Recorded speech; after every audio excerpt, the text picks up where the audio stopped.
Hello guys! Welcome once again sa aking YouTube channel.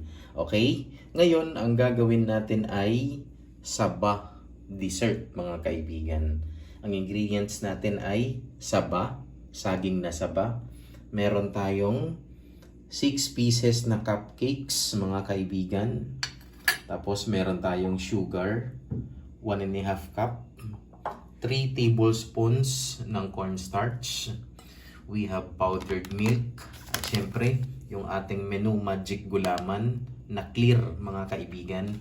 We have also all-purpose cream at saka yung ating yung ating evaporated milk. Okay? Mabilis lang ho ito mga kaibigan.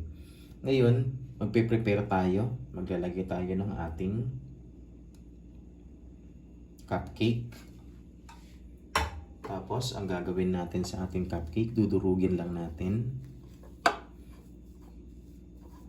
Ngayon, pag nadurog natin siya,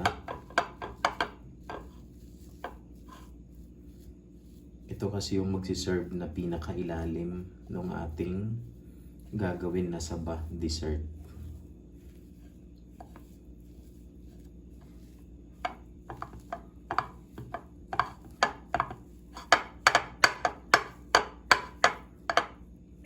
So, mabilis lang gawin din ho ito. You can try this at your home.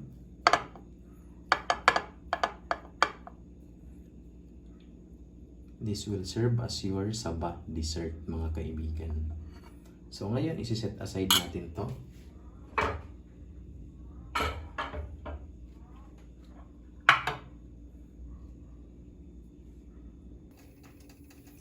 So guys, para sa huling procedure natin sa ating gagawin ngayon, ilalagay ko yung ating saging na saba sa ating kaldero.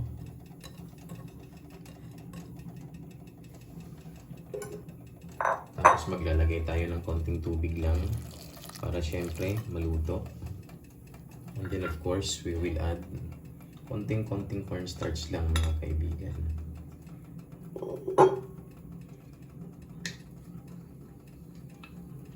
Ito yung tira natin kanina. So yan, ibubuhos ko. Tapos syempre, yung ating sugar.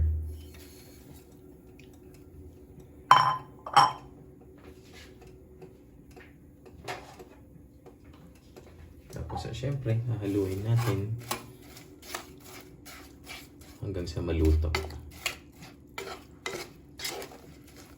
Tapos syempre, ito yung magiging toppings natin doon sa ginawa natin kanina. Once again, my name is Ruel Barca. Please do not forget to subscribe on my YouTube channel. Thank you.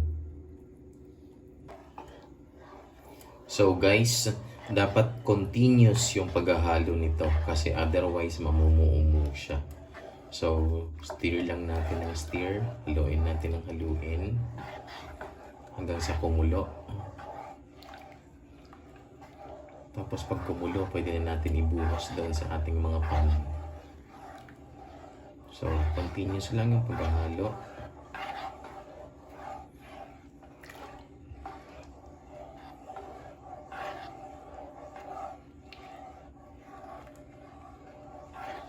So guys, once again, please do not forget to subscribe on my YouTube channel and please share. Thank you.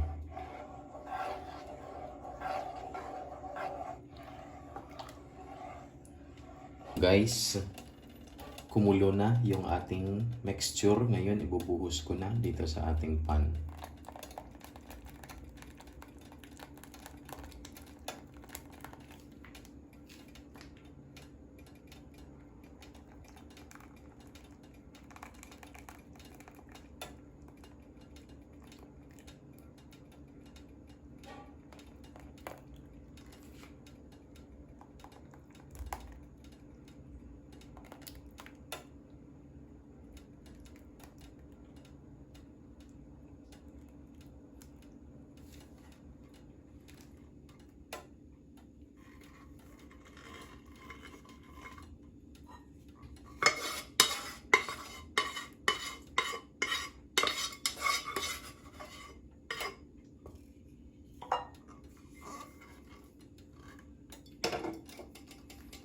So guys, ito na siya.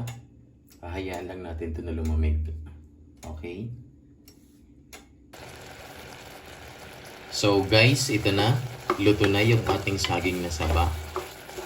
Ilalagay na natin doon sa ginawa natin kanina. Okay?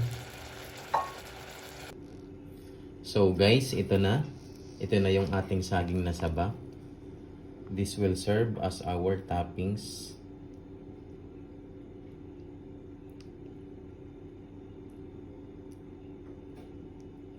Mga kaibigan, I am driven with passion beyond expectation.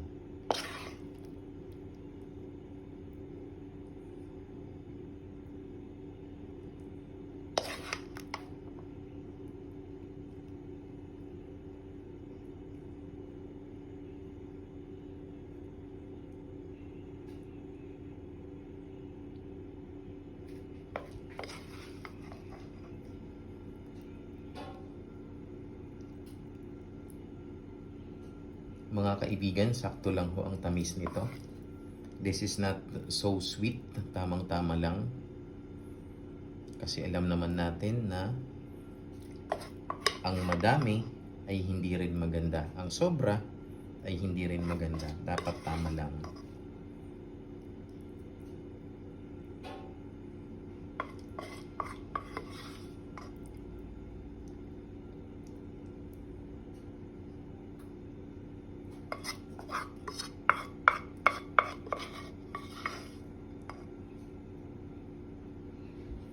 So guys, ready na yung ating saba dessert. This is ready to serve mga kaibigan. This is best kung chilled bago natin i-serve sa ating mga bisita or sa ating pamilya. Alright? Once again guys, please do not forget to subscribe on my YouTube channel and please share. Thank you.